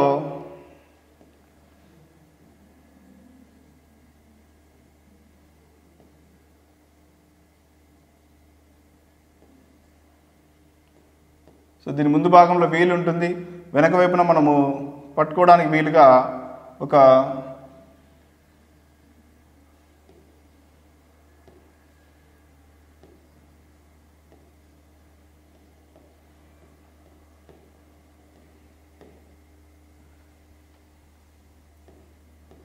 ఇది అందులో వేసేటువంటి బరువులు వేసుకుంటాం. ఇక్కడ మనం ఏం చేస్తామంటే కనుక బరువుని ఉపయోగించడం జరుగుతుంది. అంటే ఈ వీల్ బ్యారో అనేటువంటిది దీని ముందు భాగంలో ఒక వీల్ని కలిగి ఉంటుంది, వెనక భాగంలో మనం చేతితో పట్టుకోవడానికి వీలుగా హ్యాండిల్ లాంటి అమరిక ఉంటుంది. సో దీని మీద మనం ఏం చేస్తామంటే బరువులను వేసుకొని దాన్ని మనం ముందుకు నెట్టుకుంటూ వెళ్ళినట్టయితే కనుక సులభంగా బరువుల్ని ఒక చోటు నుంచి మరొక చోటికి మనం తీసుకెళ్ళడానికి వీలవుతుంది. మరి ఇటువంటి వీల్ బ్యారో అనేటువంటిది ఏ type of lever? So lever అనేటువంటిది కూడా ఒక సింపుల్ మిషన్, బరువులు ఎత్తడానికి ఉపయోగించేటటువంటి ఒక సింపుల్ మిషన్ ఏంటంటే కనుక లెవర్. ఈ లెవర్ అనేటువంటిది మనకు 3 టైప్స్ ఉన్నాయి. లెవర్లో మనకు మొత్తం 3 రకాలు ఉన్నాయి. దేన్ని బేస్ చేసుకుని 3 రకాల వర్గీకరణ చేస్తామంటే కనుక లెవర్ అనేటువంటిది ఫస్ట్ మనం బేసిక్గా గమనించినట్లయితే కనుక so this is the lever. ఇక్కడ మనము దీని యొక్క మధ్య భాగంలో ఒక ఫిక్స్డ్ పాయింట్ని చూస్తాం. మధ్య భాగంలో ఒక ఫిక్స్డ్ పాయింట్, దీన్ని ఏమంటామంటే ఫల్క్రమ్ అంటాం. This is the fixed point is called fulcrum. And ఒకవైపున ఏముంటుందంటే కనుక బరువు ఉంటుంది, దీన్ని లోడ్ ఆర్ రెసిస్టెన్స్ అంటారు. Load or resistance. సో లోడ్కి ఆపోజిట్ డైరెక్షన్లో మనము బలాన్ని మనము ప్రయోగించడం జరుగుతుంది. సో ఇటువైపు ఉన్నటువంటి బరువును ఎత్తడానికి సులభంగా మనము ఈ బరువు ఉన్నటువంటి దానికి ఆపోజిట్ సైడ్కి ఆపోజిట్ సైడ్లో మనం ఏం చేస్తామంటే బలాన్ని ప్రయోగించడం జరుగుతుంది. సో ఈ యొక్క లెవర్స్లో ముఖ్యమైనటువంటి ఏంటంటే fulcrum, load and effort. Based on these 3 అంటే ఏది ఫిక్స్డ్ పాయింట్గా ఉంది అంటే ఫల్క్రమ్ ఫిక్స్డ్ పాయింట్గా ఉందా, లోడ్ ఫిక్స్డ్ పాయింట్గా ఉందా, ఎఫర్ట్ ఫిక్స్డ్ పాయింట్గా ఉందా అన్నటువంటి దాన్ని బేస్ చేసుకొని లెవర్స్ అనేటువంటివి 3 టైప్స్ ఉండడం జరిగింది. మరి ఫల్క్రమ్ అనేటువంటిది మిడిల్లో ఉంటూ ఫిక్స్డ్ పాయింట్గా ఉన్నట్లయితే కనుక అటువంటి లెవర్ని ఏమంటామంటే మనము క్లాస్ 1 లెవర్ అంటాం. క్లాస్ 1 లెవర్ని పిలవడం జరుగుతుంది. ఈ క్లాస్ 1 లెవర్స్ ఎగ్జాంపుల్ ఏంటంటే కనుక సిజర్స్ కత్తెరలు, మనం వాడేటువంటి కత్తెర దేనికి ఎగ్జాంపుల్ అంటే కనుక క్లాస్ 1 లెవర్కి ఎగ్జాంపుల్. అలాగే సీసా, ఇవి రెండు కూడా క్లాస్ 1 లెవర్కి ఎగ్జాంపుల్. అంటే క్లాస్ 1 లెవర్లో ఏముంటుందండి, మధ్య భాగంలో మిడిల్లో ఫిక్స్డ్ అయినటువంటి ఫలక్రమ్ ఉంటుంది, ఒకవైపునేమో బరువులు లోడ్ ఉంటుంది, మరొక వైపునేమో మనం బలం ప్రయోగించడానికి అవకాశం ఉన్నటువంటి ఒక ఇది ఉంటుంది. మరి ఇలా ఫలక్రమ్ మిడిల్లో ఉంటే ఏమంటాం, దాన్ని క్లాస్ 1 లెవర్ అంటాం. అలాగే క్లాస్ 2 లెవర్ అంటే క్లాస్ 2 లెవర్లో లోడ్ అనేటువంటిది ఫిక్స్డ్ పాయింట్లో ఉంటుంది. క్లాస్ 2 లెవర్లో మనం గమనించినట్లయితే కనుక ఇక్కడ క్లాస్ 2 లెవర్లో ఫలక్రమ్ అనేటువంటిది ఈ ఫిక్స్డ్ పాయింట్ మిడిల్లో మనకు లోడ్ అనేటువంటి ఫిక్స్డ్ పాయింట్గా ఉంటుంది. ఫల్క్రమ్ లోడ్కి ఒకవైపున మరొక వైపున ఎఫర్ట్ అనేటువంటిది ఉంటుంది. సో క్లాస్ 2 లెవర్ మనం పరిశీలించినట్లయితే కనుక మిడిల్లో ఉంటూ ఫిక్స్డ్గా ఉన్నటువంటిది ఏంటంటే లోడ్ ఉంటుంది, ఒకవైపున ఫల్క్రమ్ ఉంటుంది, అలాగే ఇంకొక సైడ్ వచ్చేసి ఎఫర్ట్, మనం బలం ప్రయోగించడానికి అవకాశం ఉన్నటువంటి ఎఫర్ట్ అనేటువంటిది ఉంటుంది.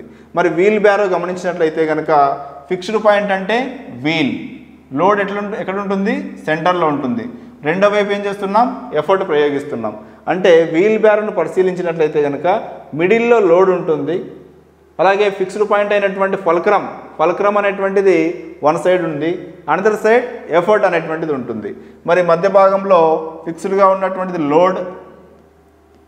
లోడ్ అలాగే one side fulcrum, another side effort అనేటువంటిది ఉంది. మరి ఇటువంటి లెవర్ని మనము ఏ టైప్ ఆఫ్ లెవర్గా చెప్తామంటే కనుక క్లాస్ 2 లెవర్గా చెప్పడం జరుగుతుంది. క్లాస్ 2 లెవర్కి example wheelbarrow and nut crusher. అంటే గట్టిగా ఉన్నటువంటి నట్స్, విత్తనాలని, కాయల్ని ఒత్తడానికి ఉపయోగించేటువంటి క్రషర్ దేనికి ఎగ్జాంపుల్గా చెప్తామంటే కనుక క్లాస్ 2 లెవర్కి ఎగ్జాంపుల్గా చెప్పడం జరుగుతుంది. Next class 3 lever. ఈ క్లాస్ 3 లెవర్లో మనకి మిడిల్లో మధ్య భాగంలో ఎఫర్ట్, అలాగే one side fulcrum, another side load. So class 3 లెవెల్లో ఎఫర్ట్ అనేటువంటిది మధ్యలో ఉంటుంది, ఎఫర్ట్కి ఒక సైడ్ వచ్చేసి ఫల్క్రమ్, అనదర్ సైడ్ లోడ్ ఉంటుంది. అంటే ఎఫర్ట్ మధ్యలో ఉన్నట్లయితే కనుక క్లాస్ 3, లోడ్ మధ్యలో ఉన్నట్లయితే కనుక క్లాస్ 2, అలాగే ఫల్క్రమ్ మిడిల్లో ఉన్నట్లయితే కనుక క్లాస్ 1గా చెప్పడం జరుగుతుంది. మరి ఈ క్లాస్ 3 లెవెల్కి మనము ఎగ్జాంపుల్గా మనము చెప్పుకుంటున్న బాటిల్ యొక్క ఓపెనర్ని మనము క్లాస్ 3 లెవెల్కి ఎగ్జాంపుల్గా చెప్పుకుంటాము. మరి ఇప్పుడు మనకి ఇచ్చినటువంటి క్వశ్చన్లో వీల్ బ్యారో అనేటువంటిది ఏ టైప్ ఆఫ్ లెవర్ అంటే కనుక వీల్ బ్యారోలో లోడ్ మిడిల్లో ఉంటుంది కాబట్టి ఎఫర్ట్ అలాగే ఫల్క్రమ్ అనేటువంటివి లోడ్కి చెరొక వైపున ఉంటాయి కాబట్టి అది ఏ టైప్ ఆఫ్ లెవర్. సో కాబట్టి వీల్ బ్యారో అనేటువంటిది ఏ లెవర్కి ఎగ్జాంపుల్ అంటే కనుక క్లాస్ 2కి ఎగ్జాంపుల్గా చెప్పడం జరుగుతుంది. The motion of a body around a circular path is an example of. So ఒక వస్తువు సర్క్యులర్ పాత్లో తిరుగుతూ ఉన్నట్లయితే కనుక this is the centre of the circular path. A motion of a body around a circular path the example of ఒక వస్తువు ఇలా circular పాత్లో తిరుగుతూ ఉన్నట్లయితే కనుక దీని యొక్క స్పీడ్ కాన్స్టెంట్గా ఉంటుంది. Speed is nothing but magnitude of velocity. Magnitude అంటే వేగం యొక్క పరిమాణము స్థిరంగా ఉంటుంది. అయితే డైరెక్షన్ చూసినట్లయితే కనుక ఏ బిందువు వద్ద తీసుకున్నా కూడా ఆ వస్తువు యొక్క వేగ దిశ చేంజ్ అవుతూ ఉంటుంది. సో ఇక్కడ తీసుకోండి, ఇది వేగ సదిశ. ఇక్కడ తీసుకుంటే దిస్ ఈజ్ ద డైరెక్షన్.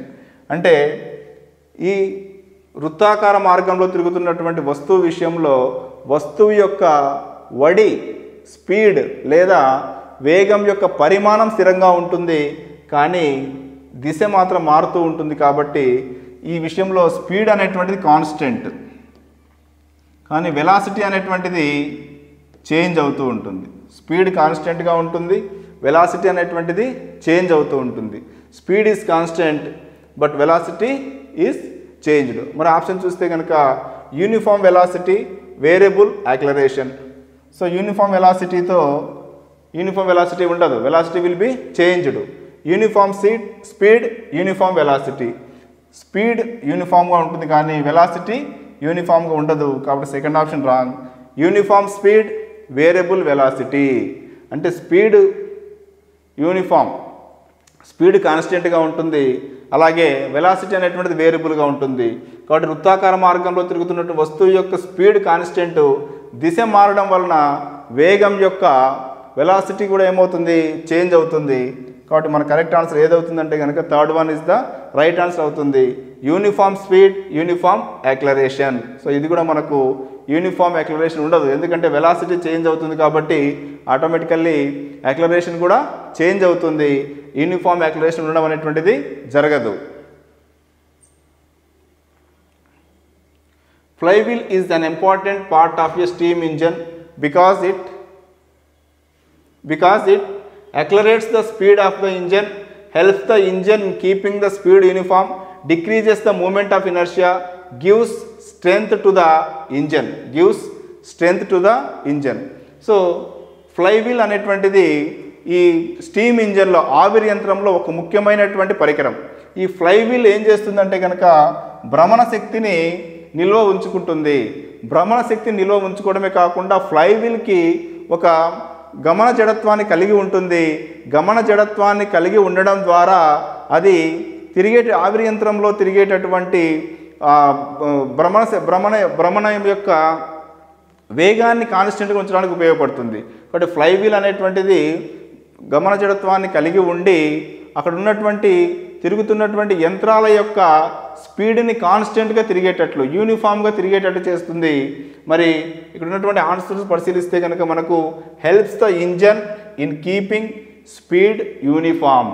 కాబట్టి ఫ్లైవీల్ అనేటువంటిది ఆవిరి యంత్రంలో చేసేటటువంటి పని ఏంటంటే కనుక it helps the engine to keeping the speed uniform.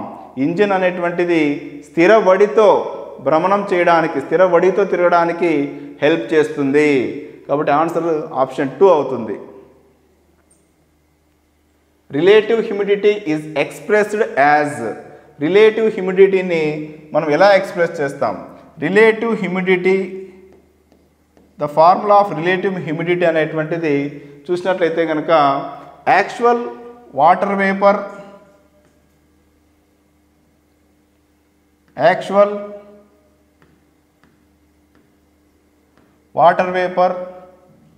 density divided by actual water vapor density divided by saturated water vapor density, saturated water vapor density at the same temperature into 100.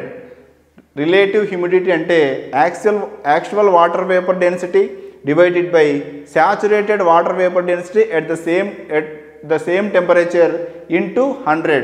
When we expressed into 100, it is the percentage. So relative humidity expressed in percentage. So ఏదవుతుంది answer? Third option is the answer అవుతుంది. The motion of the wheel of a bullock cart while moving on the road is an example of.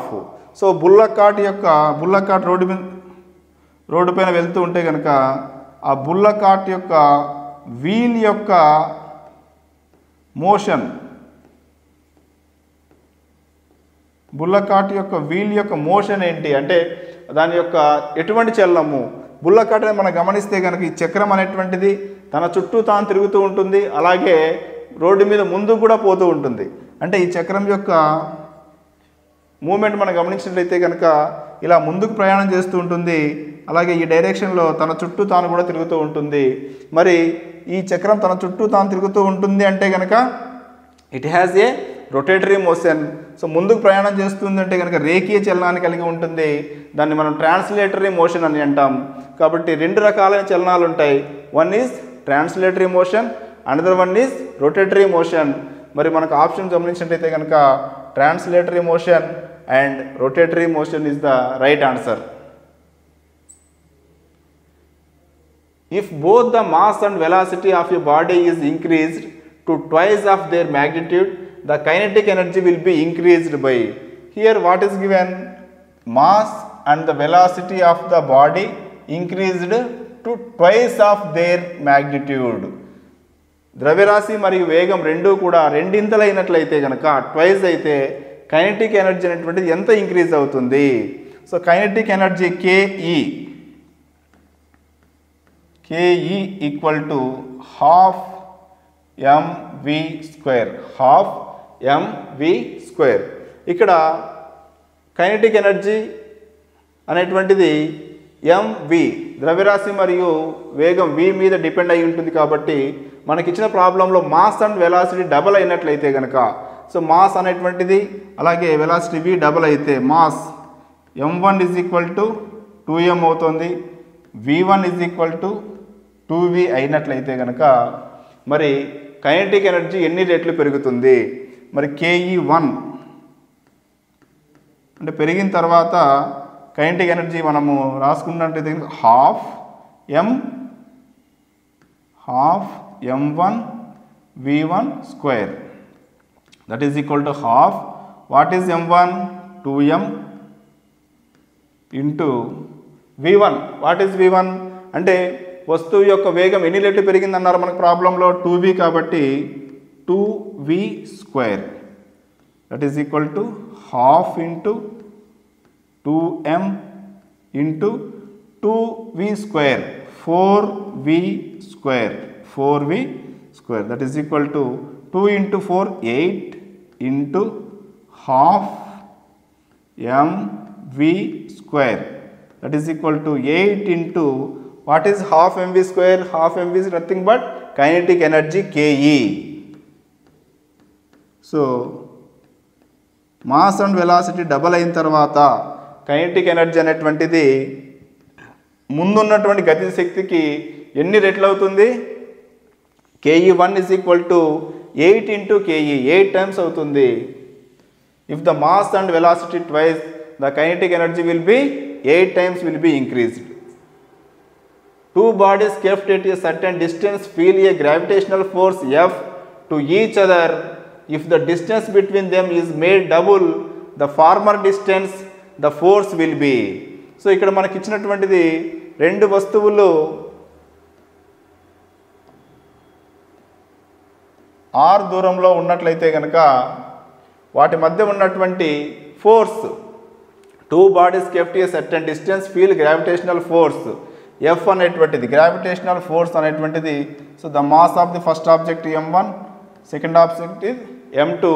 If they are in the distance r అయితే F is proportional to m1 m2 by r square. F is equal to g m1 m2 by r square. Yes, ఇది మనకు Newton విశ్వగురుత్వాకర్షణ నియమం అంటాం.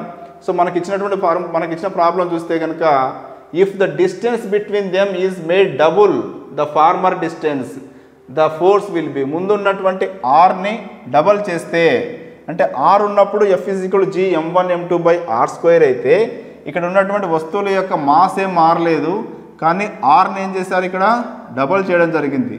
అంటే 2r1 చేసినట్లయితే కనుక మరి force అనేటువంటిది ఇలా చేంజ్ అవుతుంది. So F is equal to G m1 m2 by, so మనకు ముందున్నటువంటి ఆర్ని, సో వస్తువుల మధ్య ఉన్నటువంటి దూరాన్ని ఆర్ని ఏం చేయడం జరిగింది? డబల్ చేయడం జరిగింది. So r1 is equal to 2r చేయడం జరిగింది. అప్పుడు 2r1 square that is equal to G m1 m2 by 4r1 square. G m1 m2 by r1 square means ఏమవుతుంది? ఎఫ్ అవుతుంది. So f1 is equal to 1/4f. అంటే దూరాన్ని కనుక 2 రెట్లు పెంచితే వాటి మధ్య ఉన్నట్టు ఫోర్స్ ఏమవుతుందంటే కనుక 1/4f అవుతుంది, 1/4f అవుతుంది. A system exhibiting SHM must be possess. SHM simple harmonic motion. SHM means simple harmonic motion. ఒక వస్తువు సింపుల్ హార్మోనిక్ మోషన్ సరళ హరాత్మక చలనంలో ఉంది అని ఎప్పుడు చెప్తామంటే కనుక ఆ వస్తువు స్థితిస్థాపకత, జడత్వం మరియు స్థితిస్థాపకత కలిగి ఉండాలి. ఎలాసిటీ అండ్ రీస్టోరింగ్ ఫోర్సెస్ కలిగి ఉండాలి. అలాగే దాని యొక్క త్వరణం ఎప్పుడూ కూడా స్థానభ్రంశానికి అనులోమానుపాతంలో ఉంటూ మధ్యస్థానం వైపు ఉంటే కనుక అటువంటి చలనాన్ని మనం సరళ హరాత్మక చలనం అంటాం. అంటే సరళ హరాత్మక చలనంలో ఉన్నటువంటి వస్తువు ఎప్పుడూ కూడా పునఃస్థాపక మరియు స్థితిస్థాపకత బలాలను కలిగి ఉండాలి. స్థితిస్థాపకత మరియు పునఃస్థాపకత అంటే elasticity as well as the inertia. So elasticity as well as the inertia అంటే స్థితిస్థాపకత, అలాగే జడత్వాన్ని కలిగి ఉండాలి, అలాగే పునఃస్థాపక బలాలను కలిగి ఉండాలి. దాంతోపాటుగా ఆ వస్తువు యొక్క త్వరణం ఎల్లప్పుడూ కూడా దాని స్థానభ్రంశం వైపు కనుక పనిచేస్తూ ఉన్నట్లయితే కనుక అటువంటి చలనాన్ని మనం ఏమంటామంటే సరళ హరాత్మక చలనం అని పిలుస్తాం. సో SHMలో must possess elasticity and as well as inertia అనేటువంటిది రైట్ ఆన్సర్ అవుతుంది. The movement of inertia of a body does not depends upon the movement of inertia. గమన జడత్వం అనేటువంటిది మూడు విషయాల మీద ఆధారపడి ఉంటుంది. One is the shape of the object, distribution of mass and the rotation axis. It does not depend upon the angular velocity. కాబట్టి moment of inertia దేని మీద depend అయి ఉంటుందంటే యాక్సిస్ ఆఫ్ రొటేషన్ మీద డిపెండ్ అయి ఉంటుంది, డిస్ట్రిబ్యూషన్ ఆఫ్ మాస్ మీద form of mass మీద డిపెండ్ అయి ఉంటుంది, అలాగే డిస్ట్రిబ్యూషన్ ఆఫ్ మాస్ మీద డిపెండ్ అయి ఉంటుంది. ఇంకా దేని మీద డిపెండ్ అయి ఉంటుంది అంటే కనుక యాంగులర్ వెలాసిటీ మీద డిపెండ్ అయి ఉంటుంది. కాబట్టి మనకు అడిగినటువంటిది నాట్ డిపెండెంట్ అన్నాడు కాబట్టి రైట్ ఆన్సర్ ఏదవుతుందంటే కనుక angular velocity is the right answer అవుతుంది. To open a door easily the handle should be. మనం ఏదైనా ఒక డోర్ని ఓపెన్ చేయాలి అంటే కనుక ఆ హ్యాండిల్ అనేటువంటిది ఎక్కడ ఉంటే ఈజీగా ఓపెన్ చేస్తాం. మనం గమనించినట్లయితే కనుక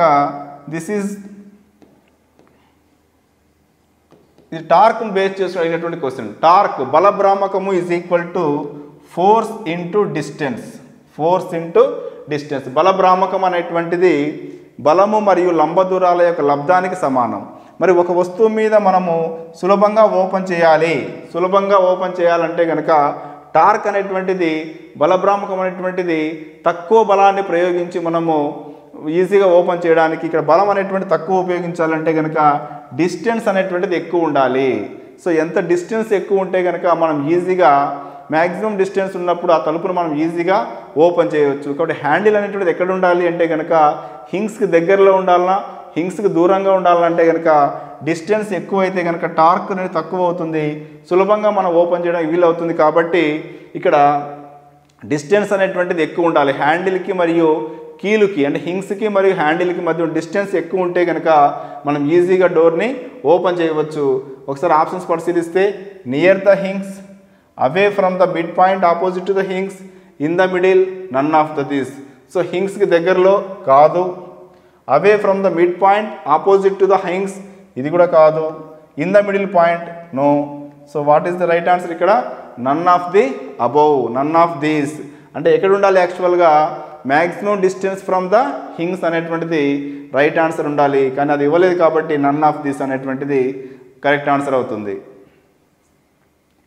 ఏ particle is moving in a uniform circular motion with constant speed v along a circle of radius r, the acceleration of the particle is when a object moves in a circular path. ఒక వస్తువు వృత్తాకార మార్గంలో తిరుగుతూ ఉన్నట్లయితే కనుక ఈ వృత్తాకార మార్గంలో తిరుగుతున్నటువంటి వస్తువు యొక్క వేగ దిశ మారుతుంది. కాబట్టి వెలాసిటీ అనేటువంటిది ప్రతి బిందువు వద్ద వేగం అనేటువంటిది మారుతూ ఉంటుంది. వేగం మారుతుంది కాబట్టి త్వరణం అనేటువంటిది వస్తువు త్వరణాన్ని కలిగి ఉంటుంది. ఆ త్వరణం ఎల్లప్పుడూ కూడా కేంద్రం వైపు పనిచేస్తుంది. వస్తువు యొక్క త్వరణం కేంద్రం వైపు పనిచేసే త్వరణం v is equal to v²/r ఉంటుంది. కాబట్టి వృత్తాకార మార్గంలో తిరుగుతున్నటువంటి వస్తువు, సమచలనంలో వృత్తాకార మార్గంలో తిరుగుతున్నటువంటి వస్తువు వేగాన్ని కలిగి ఉంటుంది. మరి వేగాన్ని కలిగి ఉండడం వల్ల త్వరణం అనేటువంటిది వస్తువులో కలుగుతుంది.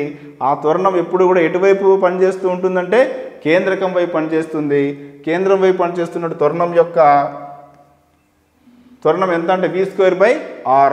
మరి v²/r అనేటువంటిది త్వరణం అనేది అవుతుంది. మరి ఆన్సర్ ఎక్కడ ఉందంటే కనుక v²/r is the right answer. The SI unit of pressure is.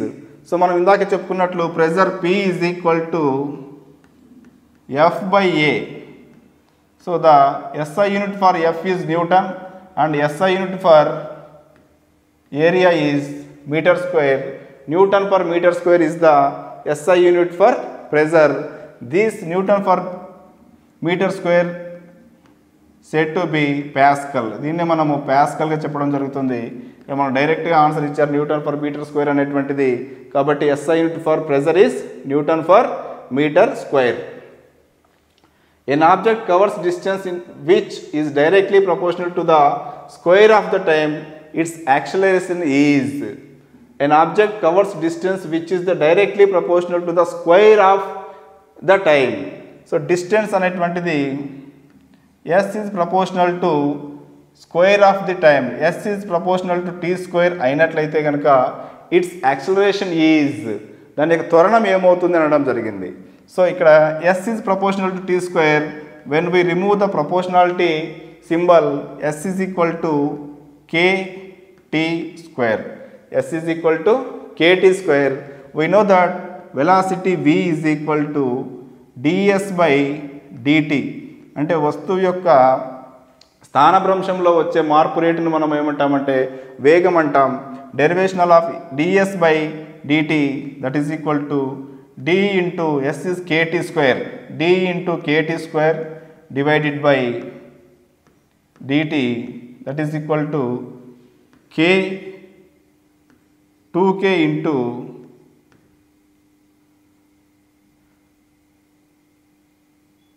dt by kt 2kt. So d kt square by dt value 2kt అవుతుంది. ఎలా అంటే కనుక so dx to the power of n by dx is equal to n into dx 2n into n into, so d into kt square by dt, here 2 into dkt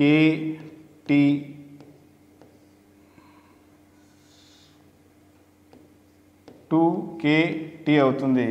so v is equal to 2kt. ఇక్కడ మళ్ళీ మనము acceleration a is equal to dv/dt అంటాం. So అప్పుడు d is equal to 2kt/dt. we get 2k. This is the constant. So s is proportional to t square అయినట్లయితే కనుక acceleration a is equal to ఏమవుతుంది 2k అవుతుంది. 2k means constant. So an object covers distance which is directly proportional to the square of the time, its acceleration is constant. So this is the second paper analysis. Keep watching TP Studies and subscribe TP Studies channel. Thank you.